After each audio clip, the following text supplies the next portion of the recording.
اور وہ Karachi transformation plan جس سے بڑی امیدیں وابستہ ہیں کہ اس پلان کے ذریعے کراچی کی حالت بدلے گی، کراچی کے عوام کی حالت بدلے گی، وہ تعطل کا اور غیر ضروری تاخیر کا شکار ہو جاتا ہے. تو ہماری درخواست ہے جناب تمام لوگوں سے کہ خدارہ اپنے جو سیاسیات ہیں ان کو پس پشت رکھیں اور کراچی کے عوام کے لیے، سندھ کے عوام کی بہتری کے لیے کمر بستہ ہو. شفاعت اتنے مسئلے مسائل ہیں تو تمام تر اختلافات کو عوام کی وجہ سے بالائے طاق رکھتے ہوئے یہ دیکھنا ہے کہ جی عوام کے لیے کیا بہتر ہے اور کراچی کی عوام مزید اسے سفر نہ کریں، کیونکہ چاہے وہ کچرا ہو، چاہے وہ بارش ہو، چاہے وہ سیویج کی وجہ سے گندی سبزیاں ہوں، کراچی کے عوام نے بڑا سفر کیا. اور اسپیشلی اسٹریٹ کرائمز کے حوالے سے بات کریں تو وہ بھی آج ہم نے فیکٹس فگر آپ کے سامنے شیئر کیے ہیں. چھوٹی سی بریک کی طرف ہم جا رہے ہیں، ہمارے ساتھ رہیے گا.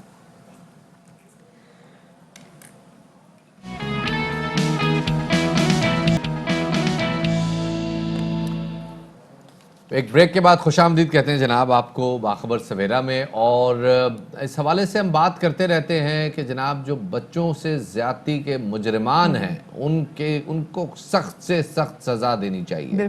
خیبر پختونخوا جناب جو اسمبلی ہے اس میں اب ایک ڈرافٹ تیار ہو چکا ہے کہ جو بچوں سے زیادتی کے مجرمان ہیں ان کو سزائے موت یا عمر قید دی جائے. بالکل شفاعت، اور کسی بھی قسم کی معافی نہیں ہوگی. ایسے تمام تر جرائم کی روک تھام کے لیے چائلڈ ایکٹ ترمیمی بل کا ڈرافٹ وہاں پہ تیار کر دیا گیا ہے، جس کے مطابق بچوں سے زیادتی کے مجرم کو سزائے موت یا عمر قید کی سزا دی جائے گی، اور سزا سے پہلے ویڈیو اور آڈیو ریکارڈنگ بھی ہوگی. مجرم طبعی موت تک جیل میں ہی رہے گا اور اس کا ریکارڈ چائلڈ کمیشن اور نادرا میں بھی درج کیا جائے گا. نہ قیدی پیرول پہ ہوگا، نہ معافی اس کو ملے گی، نہ وہ بس میں سفر کرے گا، اور نہ ہی بچوں کے ادارے میں ملازمت کر سکے گا. اور ترمیمی بل کے مطابق بچوں کی غیر اخلاقی ویڈیو بنانے پر بھی 14 سال قید بامشقت اور 5 لاکھ روپے جرمانہ ہوگا.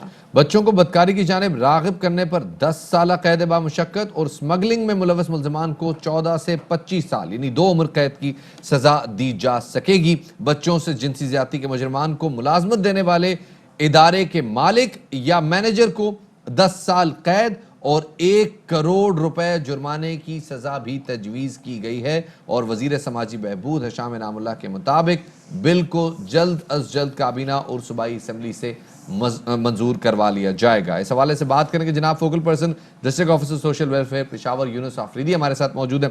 سر بہت شکریہ وقت دینے کے لیے. سر پہلے تو مجھے یہ بتائیے کہ اس وقت جو ملزمان جیل میں ہیں، سزا کاٹ رہے ہیں یا سزا کاٹ کر نکل گئے ہیں، ان کے حوالے سے کیا فیصلہ کیا جائے گا؟ اس میں یہ ہے کہ جوینائل جسٹس سسٹم ایکٹ 2018 کے تحت ان لوگوں کے خلاف ایکشن لیا جائے گا. ان میں یہ بھی ہے کہ ڈیتھ سینٹینس بھی اس میں شامل ہے اور 7 سال سزا یا جرمانہ کے بغیر 7 سال کی سزا بھی دی جا سکتی ہے. اچھا، لیکن یونس صاحب ساری جگہوں پہ ایسا بھی ہوتا ہے کہ ثبوت ناکافی ہونے کی وجہ پر مجرموں کو رہا کر دیا جاتا ہے. تو وہ لوگ جن کو عدم ثبوتوں کی دستیابی کی وجہ سے رہا کر دیا گیا ہے، ان کے ریکارڈ چیک کیے جائیں گے؟ ہاں، یہ بیسیکلی تو پولیس ڈپارٹمنٹ کا کام ہے اور پروبیشن ڈپارٹمنٹ کا کام ہے کہ وہ صحیح طریقے سے ان کی انویسٹیگیشن کریں، پراپر طریقے سے پروسیڈنگ کر لیں. ہاں، جہاں تک سوشل ویلفیئر ڈپارٹمنٹ کا تعلق ہے تو اس سلسلے میں ہم ان کی مدد کر سکتے ہیں. اچھا، ایک اسٹڈی جو ہم چونکہ اس شو پہ بات کرتے رہتے ہیں تو جو بار بار چیز سامنے آتی ہے وہ یہ کہ بچوں سے جو زیادتی کے مجرمان ہوتے ہیں وہ عموماً ان کے یا تو خاندان کے افراد ہوتے ہیں یا اہل محلہ ہوتے ہیں یا ایسے بچے ہوتے ہیں، ایسے لوگ ہوتے ہیں جن پہ بچے ٹرسٹ کر سکتے ہیں. اور جب ایسی شکایات آ جاتی ہے بچوں سے زیادتی کی تو عموماً وہ رجسٹر اس لیے نہیں کرائی جاتی، وہ درج اس لیے نہیں کرائی جاتی کیونکہ لوگ بدنامی کے خوف سے ڈرتے ہیں اور خاندان کو شکست و ریخت ہوتا وہ نہیں دیکھ سکتے. تو اس حوالے سے کیا کوئی ایسی قانون سازی بھی ہے کہ بچوں کی ہی شکایت پہ اسٹیٹ انیشیٹو لے اور اسٹیٹ مقدمہ درج کرے؟ اس میں یہ ہے، جس طرح آپ کو پتہ ہے کہ بچے جب گھریلوی تشدد ہو یا کوئی ان کا لینڈ ڈسپیوٹ ہو یا گھریلوی مسائل کی وجہ سے یا باپ کی تشدد ہو یا ماں کی وجہ سے یا پیرنٹ کی وجہ سے اگر یہ بچوں پر تشدد ہو تو ان کے لیے بھی بیسیکلی یہی ہے کہ پولیس صحیح طریقے سے انویسٹیگیشن کرے اور اس میں پروبیشن ڈپارٹمنٹ کا بھی ایک اہم رول ہے. اگر ہمیں ان کی تعاون کی ضرورت ہے تو ہم اس سلسلے میں ان کی ہیلپ کر سکتے ہیں. فرید صاحب یہ جو تجاویز پیش کی گئی ہیں ان میں ہم ان لوگوں کے حوالے سے کوئی بات نہیں کی گئی جو کہ بچوں کو ڈراتے ہیں دھمکاتے ہیں, ان کے حوالے سے کسی سزا کا تعین نہیں کیا گیا جن کی وجہ سے بہت سارے کیسز تو منظر عام پر ہی نہیں آتے. ہاں ذکر تو ہے, یہ وہ والی بات ہے. اگر کوئی ان کو فزیکلی ابیوز کرنے کی کوشش کرے یا اکنامک ابیوز کرے, سائیکولوجیکل ابیوز کرنے کی کوشش کرے تو ان کے لیے بھی سزا تجویز ہے. اور یہ بھی بیسیکلی پولیس ڈپارٹمنٹ کا کام ہے کہ وہ اسی طرح مطلب ہے انویسٹیگیشن کریں. پروبیشن ڈپارٹمنٹ کا اس میں رول ہے کہ وہ بھی ان کی ہیلپ کریں. اگر اس طرح کی سچ کیسز ہمیں آ گئے ہیں تو اس سلسلے میں ہم پولیس کی ہیلپ کر سکتے ہیں, مدد کر سکتے ہیں. بہت جی, ہمارے ساتھ یونس آفریدی صاحب موجود تھے, بتا رہے تھے کہ کیا مندرجات ہو سکتے ہیں اس کے. یہاں پہ ایک جناب تازہ خبر شامل کرتے ہیں. تحریک انصاف کا جمعیت علماء اسلام کے خلاف فورن فنڈنگ کیس دائر کرنے کا فیصلہ. پی ٹی آئی کے رکن اسمبلی فاروق حبیب نے یہ درخواست دائر کی ہے, درخواست تیار کر لی ہے. درخواست آج الیکشن کمیشن میں دائر کی جائے گی جس میں جے یو آئی کے سابق رہنما حافظ حسین احمد کے ٹی وی انٹرویو کا ٹرانسکرپٹ شامل کیا گیا ہے. بالکل جی, حافظ حسین احمد نے لیبیا اور عراق سے فنڈنگ لینے کا اعتراف کیا. مولانا فضل الرحمان سمیت کئی رہنما دونوں ممالک کے متواتر دورے کرتے رہے ہیں. جمعیت علماء اسلام کے خلاف الیکشن ایکٹ کے تحت کارروائی کی درخواست کی جائے گی. آپ کو ایک بار پھر سے بتاتے چلیں کہ تحریک انصاف کا جمعیت علماء اسلام کے خلاف فورن فنڈنگ کیس دائر کرنے کا فیصلہ پی ٹی آئی کے رکن اسمبلی فاروق حبیب نے اس حوالے سے درخواست تیار کر لی ہے جو کہ آج الیکشن کمیشن میں دائر بھی کی جائے گی. اور درخواست میں جے یو آئی کے سابق رہنما حافظ حسین احمد کے ٹی وی انٹرویو کا ٹرانسکرپٹ شامل ہے. حافظ حسین احمد نے لیبیا اور عراق سے فنڈنگ لینے کا اعتراف کیا. تو اب جناب بات کرتے ہیں صنف نازک کی. تو صنف نازک کے حوالے سے جو پہلا تصور یہ آتا ہے, روایتی تصور جو ہے وہ یہ کہ جناب یہ تو گھر تک محدود رہیں گی اور گھر گرستی کے جو معاملات ہیں صرف انہی میں ان کی توجہ ہونی چاہیے اور انہی میں ہی یہ ایکسل کر سکتی ہیں. انہی میں ایکسل کر سکتے ہیں اور باقی جو بڑے ٹف کام ہوتے ہیں نا لڑکیوں سے وہ نہیں کروانے چاہیے. بھائی صنف نازک ہے, کل اس نے بیاہ کے کسی اور گھر میں جانا ہے تو کوئی نقصان ہو تو ہم کیا کریں گے. ذرا سی چوٹ میں ماں باپ اپنی بچیوں کو لے کے نا کافی زیادہ سینسٹیو ہو جاتے ہیں. لیکن یہاں پر ہم یہ بھی دیکھتے ہیں کہ یہ صنف نازک ہے, اللہ پاک نے عورت کا نظام ایسا بنایا کہ وہ بہت ہی زیادہ مضبوط ہوتی ہے. شاید یہی وجہ ہے کہ عورت کا ہی اللہ نے انتخاب کیا ہے کہ جب اس نے بچہ پیدا کرنا تھا تو وہ ہی ڈیلیور کرتی ہے, بیکاز ایک وہ پین سے گزر سکتی ہے. سو جو صنف نازک کی ہم بات کرتے ہیں سماج شفاعت, مجھے لگتا ہے کہ ہمیں یہ صنف نازک ہمیں لگتا ہے ہم اس کو کمزور کر دیتے ہیں بات کر کے. روایتی جملے تو استعمال کرنے پڑتے ہیں نا جی. دیکھیں آپ صنف مطلب اس ہم کہتے ہیں بڑی نازک ہے, اتنے بھاری بھرکم اب ہم کام بات کر رہی کرتے ہوتی ہیں بیڑا اٹھانا. اب کون بیڑا اٹھاتا ہے بھائی کسی کام کو؟ ہوگی نمک کھانا. وہ دکن کی ریاست میں ہوتا تھا نمک کھانا کسی کو, کیونکہ وہ جو رانی تھی ان کے ہاتھ پہ تو بیعت نہیں ہو سکتی, نمک کھایا جاتا. تو وہ پرانی روایت جملے ہم استعمال کرتے ہیں. لیکن جناب تائیکوانڈو کی بات کر رہے ہیں ہم. تائیکوانڈو میں اب یہ نمک کھانے اور بیڑا سے سیدھا تائیکوانڈو پہ آئے. کیونکہ ہم صنف نازک کی بات کر رہے تھے تو ایکسپیکٹ ہی نہیں کر سکتے جی. صنف نازک جو ہے وہ ایسی مطلب یا وہ ویٹ لفٹنگ کر سکتی ہیں یا وہ تائیکوانڈو کر سکتی ہیں. وہ ایسی ہر مشکل کام جو کہ ہم کہتے ہیں یہ صرف بندہ ہی کر سکتا ہے, بندوں کو اچھے لگتے ہیں. ہماری لڑکیاں جناب اس میں ایسا لوگوں کو پیٹ رہی ہیں کہ وہ بندوں سے بھی کافی آگے نکل گئی. تو جناب فلاور ظہیر باجوہ کی بات کر رہے ہیں ہم, جو کہ ماشاءاللہ مطلب ابھی وہ ہمارے ساتھ اسٹوڈیوز میں موجود ہیں اور ان کے پاس تقریباً کو 1.5 درجن کے قریب گولڈ میڈل موجود ہیں. اسٹوڈیو میں وہ لے کر آئی ہیں کہ باقی میرے گھر پہ میں اٹھا نہیں سکتی. یہ گولڈ ہے نا, وہ سامنے ظاہر نازک چیز. اور وہ جو پیچھے وہ چونکہ ظاہر ہے ہمارے پاس چونکہ ٹرک نہیں تھا اویلیبل تو وہ ان کے باقی میڈل گھر چھوڑا ہے. اینی وے خواتین و حضرات, آپ کے سامنے ہمارے ساتھ تائیکوانڈو فائٹر, تائیکوانڈو کی کھلاڑی فلاور ظہیر صاحب موجود ہیں. بہت شکریہ جی میں وقت دینے کے لیے. پہلے تو ذرا یہ بتائیے آپ کے سامنے جو یہ 1.5 درجن گولڈ میڈل پڑے ہوئے ہیں یہ آپ نے کہاں سے خریدے؟ یہ میں نے نیشنل لیول پہ ون کیے, سارے میڈلز خریدے نہیں ہیں کہیں سے. اچھا, مجھے لگا میں بھی ایسے گول کر لیں. اور اتنی کیوٹ ہے, اتنی محنت کے بلبوتے میں جناب انہوں نے سارے حاصل کیے. اچھا بھائی سب سے پہلے تو یہ بتائیے گا فلاور, یہ آپ کا سفر شروع کیسے ہوا اور ماشاءاللہ سے جو آپ نے تواتر سے یہ گولڈ میڈل جیتے جو آپ لے کر آئی ہیں گھر میں, آپ بتا رہی تھی کچھ سلور بھی ہیں اور چند ایک آپ کے پاس برونز میڈل بھی موجود ہے, تو ان کے سفر کے حوالے سے بتائیے گا. سفر میرا اس طرح سے سٹارٹ ہوا کہ میرے فادر نے ریئلائز کیا کہ سپورٹس میں اچھی ہے یا ایکٹیویٹیز اس کی اس طرح سے ہے کہ وہ سپورٹس میں اچھا کر سکتی ہے. تو سپورٹس میں سٹارٹ کیا میں نے gymnastics and boxing and taekwondo. لیکن ٹائیکوانڈو میں زیادہ اچھا کر رہی تھی تو میرے فادر کو اسی کے اندر مجھے زیادہ کوچنگ وغیرہ مجھے دلوائی گئی اور آہستہ آہستہ میں نے کمپٹیشن میں پارٹیسپیٹ کرنا شروع کیا اور کافی اچھا رزلٹ آنا اسٹارٹ ہو گیا اس سے. تو مجھے اپنی فیلڈ پتہ چل گئی کہ ہاں یہ میری فیلڈ ہے, اس کے اندر میں اچھا ایکسیل کر سکتی ہوں اور ابھی تک کر رہی ہوں اور میری محنت جاری ہے ابھی تک آگے. اچھا فلاور, ہم موسٹلی دیکھتے ہیں کہ وہ لوگ جو کہ اسپورٹس میں بہت زیادہ ایکسل کر جاتے ہیں, کہیں نہ کہیں ان کی پڑھائی جو ہے وہ نظر انداز ہو جاتی ہے, لیکن آپ کے کیس میں تو معاملہ بالکل الٹ ہے. آپ تو ماشاءاللہ سے پڑھائی میں بھی کافی آگے ہیں, پھر آپ کو اسکالرشپس بھی مل رہی ہیں. یہ آپ کیسے ٹائم بیلنس کرتی ہیں؟ میری پڑھائی پاسبلی میرے اسپورٹس کی وجہ سے ہو سکی. اچھا, اگر میں آج اسپورٹس میں نہ ہوتی تو میں آئی گیس یونیورسٹی کیا کالج بھی نہ جا پاتی. میرے فادر کی ڈیتھ ہوئی جب, اس کے بعد کافی مشکل ہو جاتا ہے ایک بچوں کے لیے یونیورسٹیز میں جانا. آپ کو پتہ جتنی فیسز وغیرہ ہوتی ہیں افورڈ نہیں کر سکتے, اور میرے جیسے بچے جو ایوریج اسٹوڈنٹ ہوتے ہیں انہیں تو یونیورسٹی انیشن بھی نہیں دیتی کہ ہاں یہ تو نہ لائق ہے. چھوٹی تھی جب آپ کے فادر کی ڈیتھ ہوئی؟ I was only 15 years old. Okay. So sorry for that. لیکن ڈیفینیٹلی اب آپ اتنے ماشاءاللہ ٹائٹلز جیت چکی ہیں اور اتنے ٹائٹلز آپ لڑ چکی ہیں, تو آپ کو یہ فیل تو ہوتا ہوگا کہ your father must have been proud of you. Obviously جب بھی وکٹری سٹینڈ پہ کھڑے ہوتے ہیں دیکھ رہے ہوتے ہیں کہ ایک ہی چہرہ ہوتا ہے جس کو آپ تلاش کر رہے ہوتے ہیں, وہ اپنے فادر کو, کہ جنہوں نے چیز سٹارٹ کروائی ہے. وہ ابھی بھی ہر چیز انکمپلیٹ فیل ہوتی ہے. تو کتنے ٹائٹلز آپ ابھی تک لڑ چکی ہیں, کتنے ٹائٹلز آپ نے کھیل لیے ہیں, اور آگے کا کیا پلان ہے؟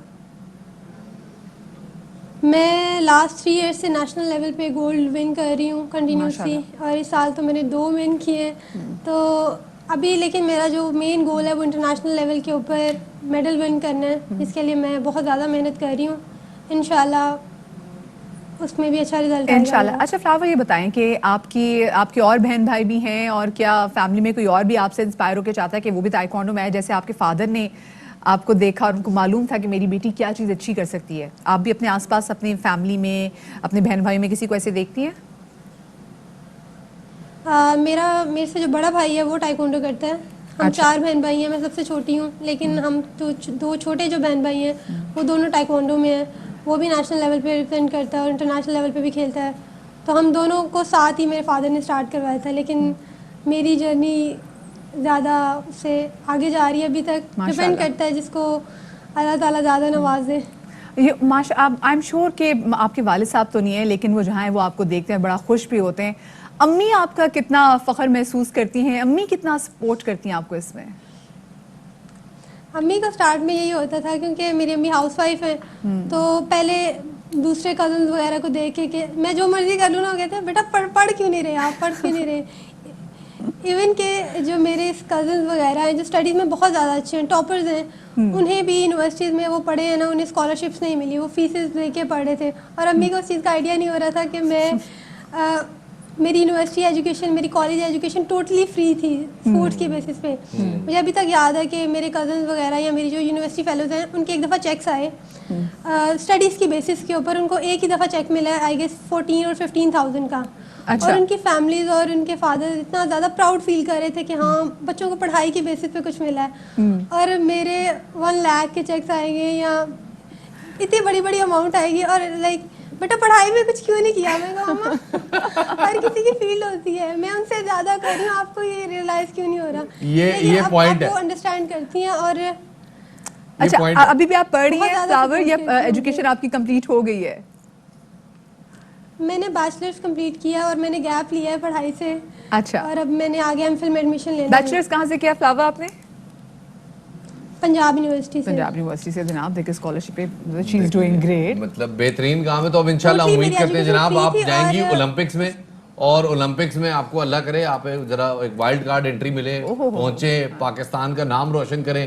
جب وکٹری سٹینڈ آئے, گولڈ میڈل اناؤنس ہو, تو فلاور ظہیر باجوہ کا نام ہو. جی we wish you very best of luck. بالکل جی, thank you so much flower.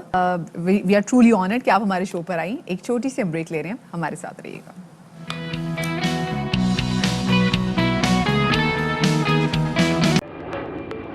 Fly with PIA and save gold.